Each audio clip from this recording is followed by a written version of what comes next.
Welcome to Real Voices. Appreciate you being here with another episode with us. Today we have Jozy with us. Jozy, go ahead and introduce yourself to us. Yeah, thank you, Marlo. My name's Jozy. I am with Muscular Moving Men and Storage. Tongue twister there.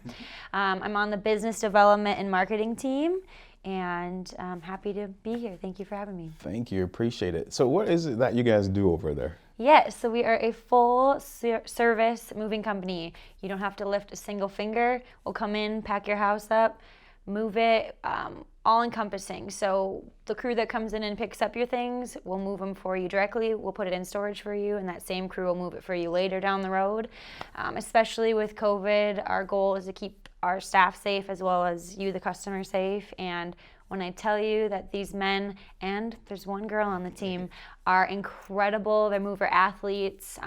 The culture at this environment is very positive, making sure they're having a great time, making sure their mental health is great, and doing the best that they can as your movers. I appreciate that. Yeah. So what got you into this particular part of the industry? Yeah, so my background, I went to college for communications, marketing, and entrepreneurship. I'm new to Arizona, so when I saw this on Indeed, hunting for a job, the title really got me with business development and marketing. I know we just met, but I'm a people person. I love getting to know people. It's all encompassing of who I am, with the entertainer in me, the entrepreneur in me, and the marketeer. So when I saw this job, I really jumped at it, and I'm honestly having a blast. So a month here, and you're coming from Tennessee, correct? Yes, so, Nashville, okay. Music City. So are your family still back there? No, my family's all over the place. I grew up in North Dakota. Okay. Yeah, middle of nowhere. But I was in Nashville for the last 4 years working on my music, so. Tell me a little bit about that. Yeah. So I've been a singer my entire life. We could talk for hours about this, but a chapter ago in my life, I just jumped. I had faith. I told my boyfriend at the time, let's move to Nashville, see what happens. My best friend was there, and we packed up our Chevy Tahoe and drove down to good old Tennessee. Made connections that changed my life. I recently dropped music on iTunes and Spotify. My little plug there.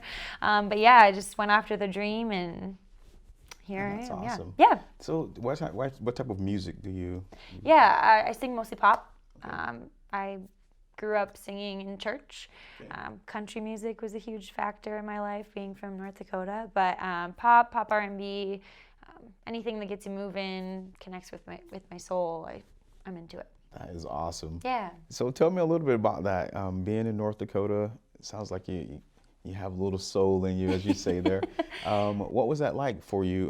Who inspired you? What inspired you? I always say I grew up in a movie town. Okay. People say North Dakota, I thought there's just South Dakota. I've had people say that to me before. But I knew every single person, all your neighbors knew everybody. It was safe back in the day. I make myself sound old, but you could bike around the whole town and feel safe, and grandma, aunts, everybody down the street. I'd say something that motivated me or inspired me was probably my voice coach. She's a professional opera singer. She's sung all over the world, as well as my father. He played professional basketball for many years, so he grew up in the same town I did and made it to the NBA. I thought, hey, if Dad can do it, I can do it too, maybe, in singing. So yeah, I'd say probably my dad and my voice coach. So when you're growing up and singing, who's your favorite artist, or who touched you the most? Man. I'd say Kelly Clarkson was the first person I saw on TV, American Idol, from the get-go. Kelly Clarkson, I grew up with Lauryn Hill. I have 5 siblings, so I had all genres of music. My brothers are 10 years older than me. Biggie, Tupac. I grew up with Garth Brooks, LeAnn Rimes, all the way to, like I said, classical music, church music, everything. You name it, I probably heard it or sang it. That's so cool. Yeah. So tell me, when your boyfriend, when you told him you're taking off, you're out of here, what was that conversation like? So we met in college. We're married now. He's Congratulations. Still here. Congratulations. He played professional basketball overseas. So he went after his goal, his dream, and I was like, okay, my turn. I went with him overseas for a while, back and forth, long distance, and then I just said, I have to go for my dream and see what happens. And so he was all for it, and that's a huge reason why I married him. We support each other on our crazy wild dreams and go for it. That's awesome. I love that. I love that you found that someone to support you and, again, help you reach your dreams. So as a kid and, dreaming, what did you think you would be growing up? This is something I'll be 30 in a couple months, and I think about it daily. Like, who do I want to be when I grow up? No, I'm just kidding. I had a huge passion for teaching for a very long time, but I saw my father and my brother own their own company. They're entrepreneurs in and out of who they are. I thought, if I can take my career either in performing or in business or starting my own business, that's why I kind of did the broad degree of communications, marketing, and entrepreneurship, just because there is so many facets with that. I put singing at the top of my list, and then obviously you got to have a backup plan, but that's why I do love marketing and communications. It's a huge reason why I took this position at Muscular Moving Men in Storage. Is Josh and Justin are entrepreneurs through and through.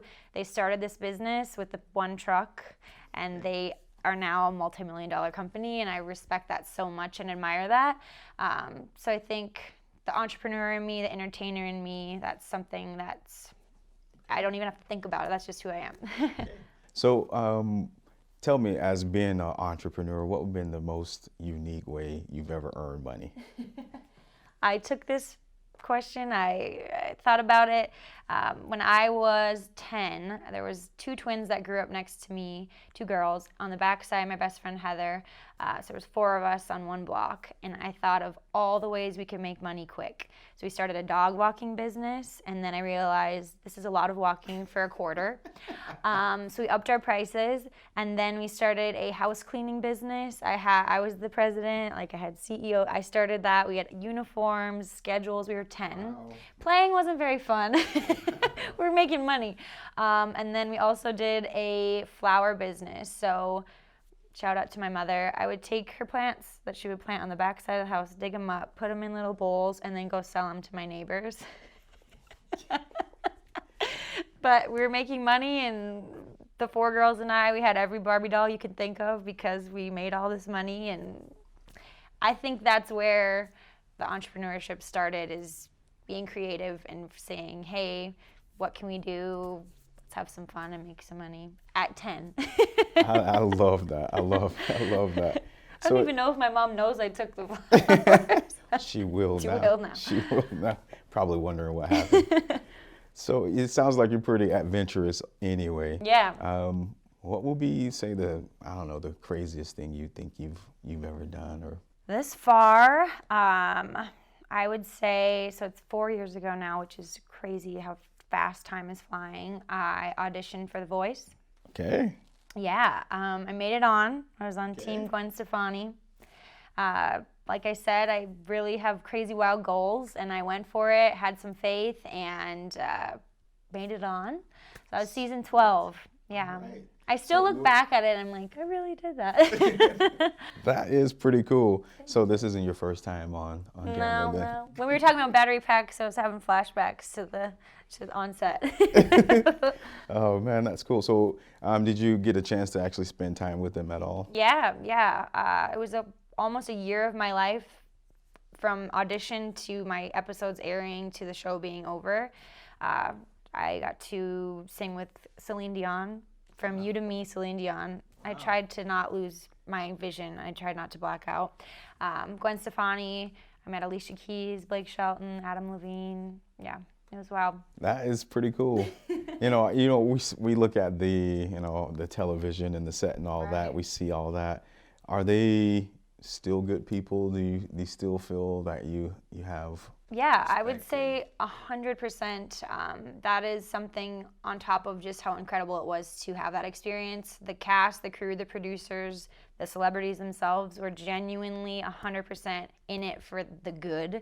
They were making sure you were taken care of. They didn't I mean, not to bash other singing shows, but they didn't make fun of you. There wasn't any malicious ways, as well as the takeaway from it. The people I met, some of them came to my wedding. One I lived with, she's my best friend. I was texting her before I came here. So 100% would advise anybody to do it. It changed my life for the better, and I was really impressed with that, yeah. Man, that's cool. Yeah. That's good to hear. You hear so many horror stories. Right, and I will say took me a while to watch the show just because I knew so much about what happens, but I watched the season, I'm not going to lie. So, yeah. Did it look like it felt? Well, this season with COVID was wild because I knew there wasn't anybody there on set, so that would be weird as an entertainer just with the screen and people. But I'm glad they were able to still do it. Yeah, I watch TV shows differently, movies differently. I die to see how things are edited. I want to know how many times they had to film that episode, what the lighting, my head is different because I got to be on. So, yeah. It's pretty interesting how that works, right? Yeah. Your mind changes, things that you focus on. Right. So what would you do if you would or you could? What would you do different? Anything in your life? Anything in my life. I take everything as a learning experience. So I don't know if I would change, honestly, anything because it got me to where I am. And obviously, looking back, there's moments where you're like, oh, what was I thinking? But, I mean, I try to turn everything into a positive experience and ways to grow and take challenges and look at them differently, not so, oh, woe is me. Like, what can I get out of this? What's God teaching me? What's happening? Especially this year with COVID and everything. Just trying to keep a level head and optimism and trying to see what's happening, what's going on. Appreciate that. Yeah. So you've been around stars. You've kind of felt that, success. How do you keep yourself grounded? What do you do? My family, I would say, it's huge. At the end of the day, I'm just a kid from North Dakota that grew up and chased after some crazy dreams. I think celebrities are just like you and me. There's no different. They just made it. So I've never really, obviously you glamorize celebrities, but being on that show, they're just people. Yeah. I appreciate you saying that. I try and tell that to my kids all the time. I'm like, they're just like you and me. Huh? Right. Especially living in Nashville. You see them at the grocery store, you see them at the bar. I don't know. I sometimes feel bad for them because they're just trying to, get some groceries and people are like, will you take a picture of me? But it comes with the territory, right? Yep, you asked for it. Right. Yeah, true. So tell me about your favorite book. What book would you share with us? So the one I'm reading right now is called You're a Badass by Jen Sincero. It's just about ways you can take, like I'm saying, I'm applying it into my life, situations, and make your life better, how you can capitalize on what your skill sets are, just making sure you realize all the potential you have and how to harvest it. It's really interesting. I'm only, I think, like 4 chapters in, but after 2020, I think my goals are much more clear as far as who I am and my talents and how can I thrive and how can I succeed with what I have. In this book, honestly, the title jumped out at me, clearly, this way. But I want to motivate myself to be better. I want my mind to think better, more positive. So yeah, I would highly suggest. I'm only 4 chapters in, but it's great. I appreciate that. Thank you for the reference. Yes, and it's 20% off at Target. I love that. I love that. Ultimate salesperson there. Awesome. Well, I appreciate you coming on. I don't have any other questions. Do you have any final words? I always like to ask. Right. I know people are listening, looking for inspiration, hope. Right. What would you say? With 2020 wrapping up, I would say make a goal list for 2021. That's what I did this week. Really focus on what you want, your happiness, your goals. I know with the company that I'm in, we just had a big, massive marketing meeting on what are our goals for 2021. What can we be the best at? How can we give the best service? And just put a plan in action. follow through, I'm ready for 2021, if you can't tell. And being at this company, I'm very excited. And if you have any moves, you're moving cross country, commercial, anything, Muscular Moving Men and Storage. Thank you. Thank you, Marla.